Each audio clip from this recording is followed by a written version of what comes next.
Hello. So today we are going to be looking at interior mutability.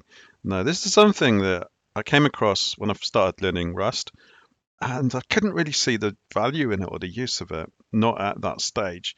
So what I want to just show is the documentation, which is quite dry. I mean, it's great, but it's quite theoretical. Sometimes a type needs to be mutated while having multiple aliases. Uh, which fine, but what does that actually mean? So today I've actually arrived at a use of it, which is this. So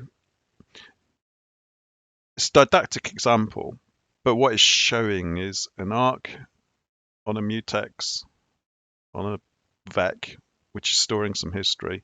And it's a calculator example. So effectively it's storing three calculations in succession. And then if you want to see the history, go back through and see what your history of calculations was, then you can access those by using the lock and the unwrap and the clone. So the clone is very important, and that you get the clone because you use the arc. If you didn't use an arc, you wouldn't be able to do the clone, because mutex is mutually exclusive, but it's not for multiple references, whereas the arc is atomic reference count, so it counts the number of references, counts them upwards as you create them, and then it counts them downwards as you drop them. If you don't manually drop them, then they all get dropped at the end of the scope, as I understand it. If you like these videos, let me know. If you don't like them, I'm sorry, but these videos are intended as a talking point rather than an out-and-out tutorial.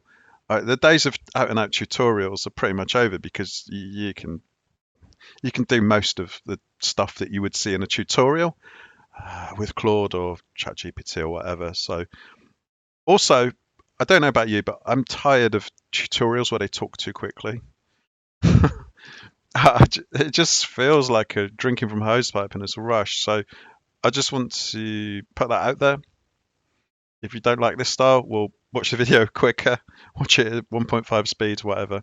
So we've got a vec of strings, and that's our message history. We use a mutex because we want to have exclusive access, and then the arc counts the number of references. So references are very cheap. Now, the whole point of this video is to capture something which occurred to me, and it hadn't really been spelled out to me. And I only arrived at this thought because I started experimenting with the code and then asking Claude, ChatGPT, etc. Now, what occurred to me is we created a struct, created an import. That's quite straightforward. We created a new, which doesn't take any, in the definition, doesn't take anything because it's created from scratch. You're creating the struct from scratch. Now, public add ampersand self. And I thought, hang on, why is this ampersand self and not ampersand mute self? This might sound quite trivial or not that important, but actually it is. So with, as it says in the notes up here, which have been the result of my discussions with Claude, ampersand self controls access to the handle. Mutex controls access to the data. So because we are cloning, let me find down here.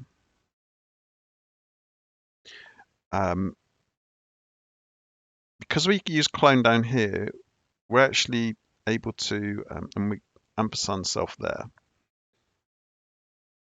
So we can actually modify the data, or the interior mutability. We can modify the data whilst referencing or accessing it via the handle, which is ampersand self. again, this probably is worth typing out, experimenting with, changing it, breaking it. So the other thing I did was actually I just thought I read the bit about clone. So you need the clone because that comes with the arc. If you didn't use an arc, you wouldn't get the clone. So I just thought, well, let's just try it. So I no longer just take anybody or any LLM's word for stuff. So that looks okay so far. We've just got right there, but you'll see here it's moaning further down on line 41 because we're not using clone. So we need to clone because I'll show you shortly why we need to clone. So here we're cloning the history each time. So we're creating in main, we're creating a calculator or an instance of the calculator server. And that does a calculation, and then it basically adds it to the calculator's history. Then you do a second and a third. Now, all three get added to the same history. 3 different calculations, they all add to the same history. If you didn't use the arc in the mutex, which we'll look at in a second, potentially you would be cloning the history each time, and then you'd have 3 lots of history, which is not what you want.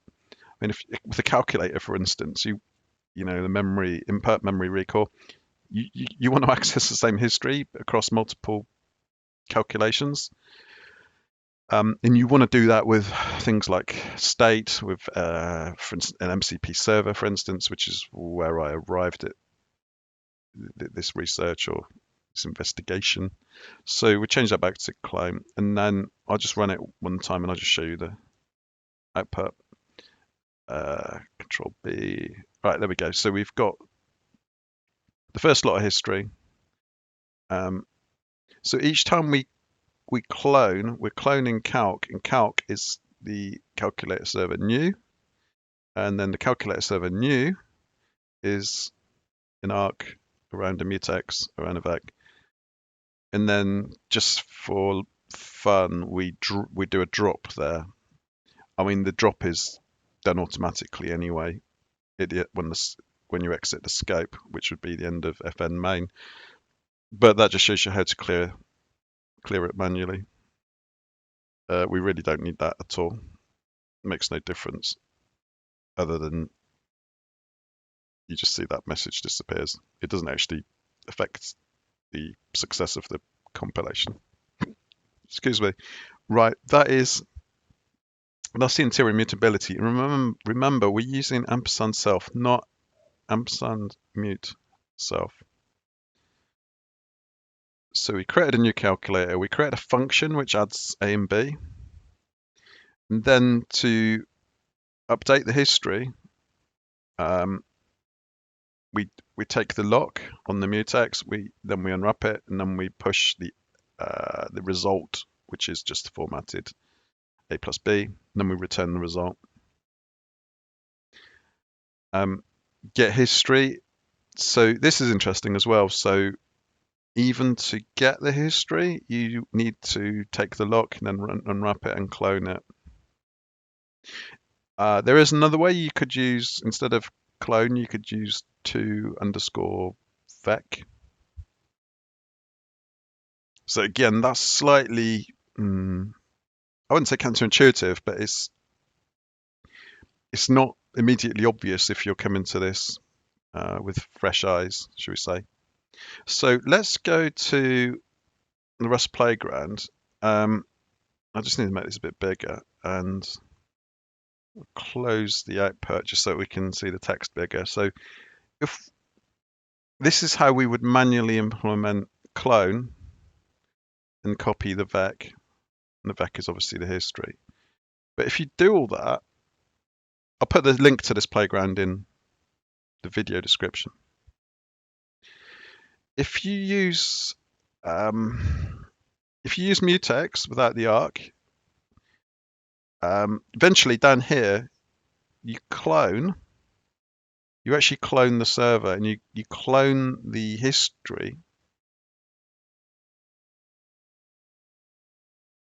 they have different histories because the clone copied the vec, and that's the important thing. You don't want to copy the vec, you want to copy references to the vec. So if we run this, again, don't treat this as a tutorial, but treat this as helping to make some cogs go around in your head. And what's the saying? If you can't explain it, you don't understand it. So just explain it to yourself or explain it to your rubber duck. So they have different histories because the clone copied the vec. Arc prevents this because you're sharing instead of copying. So you actually copied the vec, which is not what you want. This is the code in full. I can put this in the video notes as well if you want. So we created, use std, sync, arc, and mutex. So this would typically be across threads. You create a calculator with a vec of strings, which is the actual history, and then you make it mutually editable, and then you put the arc around it. So effectively, the top bit of code is the working bit, and the second bit is what I just showed you in Rust Playground. It was it worked, but it's not what you want. So from whichever calculation you do, you've still got the same history available, which is what you want. And although this is just a calculator example, imagine it's state. You might want to access the state shared mutable global state. So that's it. And next, I may be back with a minimalist Rust MCP server, HTTP streamable. Now, I know a lot of the world is already using Python for this, but as you probably can guess, there's a lot of beneficial reasons to use Rust for that. I'll be looking at our MCP. Let me know in the comments, thumbs up if you'd like to see that. I actually built it. I built it with the help of Claude, but I wasn't happy about understanding it all, so I started stripping it back. So I've stripped it right back. I've stripped it back to bare minimum. It works. I can demo it with Claude. I can demo it, which would then use an LLM. So let me know if you'd like to see that, or if you have any comments or thoughts about this. But treat this more as a talking point. So we're using ampersand self and not mute self. And this has been all about interior mutability. So we used ampersand self and we used mutex. So I would recommend not treating this as a tutorial, but using this as being thought-provoking, such that you can then go away and research and practice your own code. And also maybe read the Rust reference, but again, it is quite dry. Yeah, because it jumps straight to subtyping and variants, whereas there's no actual code examples for this.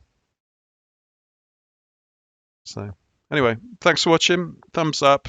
I make no money from this channel.